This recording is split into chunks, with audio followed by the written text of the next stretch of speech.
اسرائیل اور فلسطین کا مسئلہ صرف پولیٹیکل اعتبار سے نہیں بلکہ مذہبی اعتبار سے بھی سمجھنا ہوگا۔ اس کے لیے ہمیں تاریخ بھی ٹٹولنی پڑے گی کہ آخر کیا ایسا واقعات ہوئے، کون سے ایسے واقعات ہوئے کہ آج یہ معاملہ یہاں تک پہنچ چکا ہے۔ اس کے لیے ہمیں تاریخ کو دیکھنا پڑے گا۔ تو اگر ہم تاریخ کی طرف دیکھیں تو سب سے پہلے ہمیں شروع بات کرنی پڑے گی حضرت ابراہیم سے۔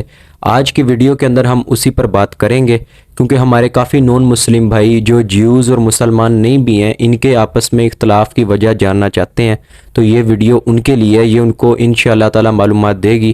تو چلتے ہیں سیدھا ویڈیو کی طرف۔ السلام علیکم، تو کیا حال ہے آپ کا دوستو؟ کیا اسلام سچا مذہب ہے؟ آئیے جانتے ہیں۔ تم میں سے بہتر وہ ہے جو قرآن سیکھے اور دوسروں کو سکھائے۔ تو چلے آئیے آج ذرا قرآن ہی سیکھ لیتے ہیں۔ تو آپ سب دیکھ رہے ہیں میرا یوٹیوب چینل۔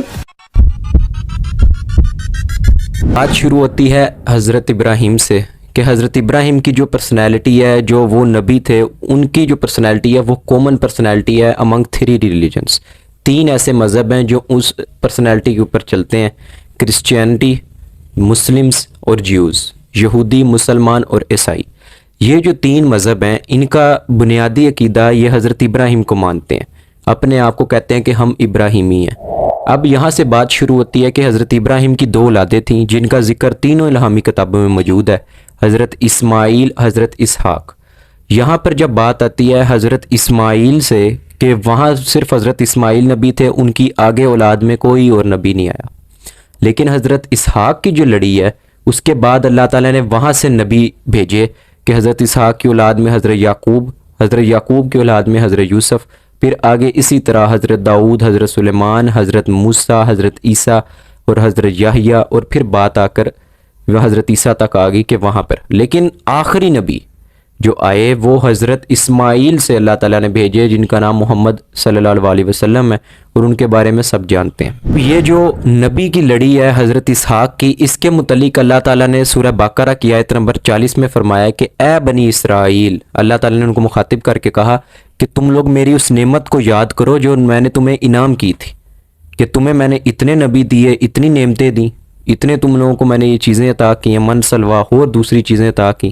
پھر اللہ تعالیٰ نے کہا کہ تم لوگ میرے عہد کو پورا کرو، جو تم نے عہد لیا تھا نا میرے سے، اب اس کو پورا کرو۔ اور اللہ تعالیٰ نے کہا میں اپنا عہد پورا کروں گا اور اللہ سے ڈرو۔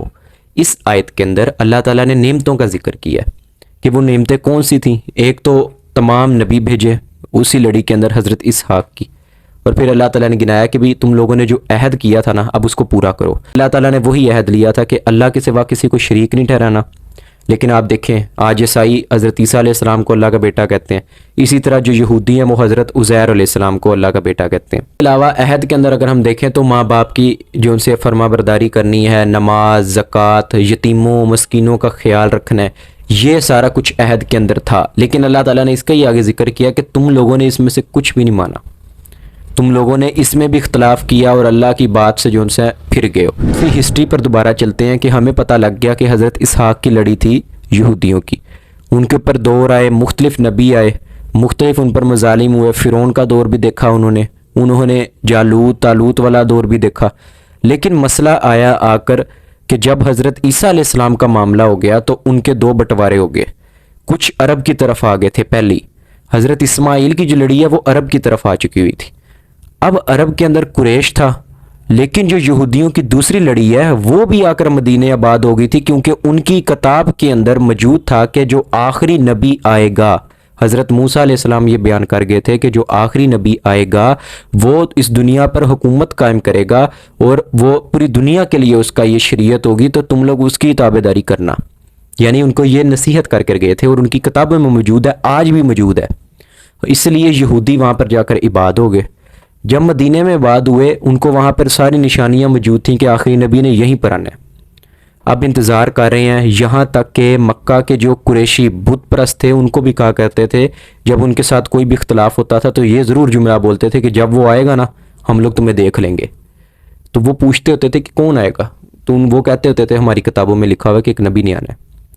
آج بھی آپ ان کی کتابیں کھولیں تو وہاں پر آپ کو پتہ لگے گا کہ سانگ آف سلیمان چیپٹر 5 ورس نمبر 16 اگر آپ جائیں، آج بھی وہاں پر ہیبرو لینگویج جو اوریجنل لینگویج ہے اس کے اندر بھی موجود ہے کہ محمد صلی اللہ علیہ وسلم کا بائی نیم ذکر ہے۔ اگر آپ آئزیہ 42 پہ بھی جائیں تو وہاں پر بھی آپ دیکھیں گے کہ ایک کیدار، ایک علاقے کا نام ہے کیدار، ہو گئے وہ لوگ عربس کو کہتے ہیں، اور وہاں پر ذکر ہے سیلا کا، ٹھیک ہے، سیلا جو سی ہے وہ پہاڑی ہے جو مدینہ کے اندر موجود ہے، تو یہ نشانیاں ان کو پہلی دے دی گئی تھی۔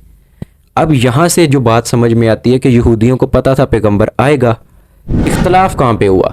یہودیوں نے صرف اس وجہ سے آپ صلی اللہ علیہ وسلم کو نہیں مانا، جو پہلی بنیادی وجہ تھی کہ وہ حضرت اسماعیل کی لڑی سے تھے، حضرت اسحاق کی لڑی میں سے نہیں تھے۔ یہودیوں کا سارا اختلاف یہاں پر شروع ہو گیا کہ سارے نبی جو حضرت اسحاق کی لڑی سے آئے ہیں، یہ جو آخری نبی ہے یہ کیوں دوسری لڑی سے آیا؟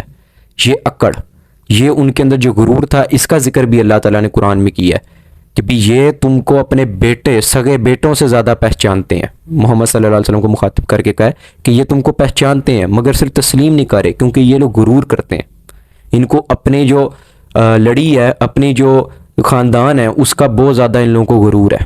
اللہ تعالیٰ نے کہا اسی غرور کے اندر یہ لوگ پڑے ہوئے ہیں اور انہوں نے کبھی تمہیں تسلیم نہیں کرنا، حالانکہ یہ پہچانتے ہیں کہ یہی نبی ہے، یہ مانتے تھے، یہ ان کی سارے کچھ نشانیاں موجود تھیں، مہر نبوت سے لے کر ان کے علاقے کی نشانیوں تک ہر چیز وہ واقف تھے، لیکن وہ تسلیم نہیں تھے کرے۔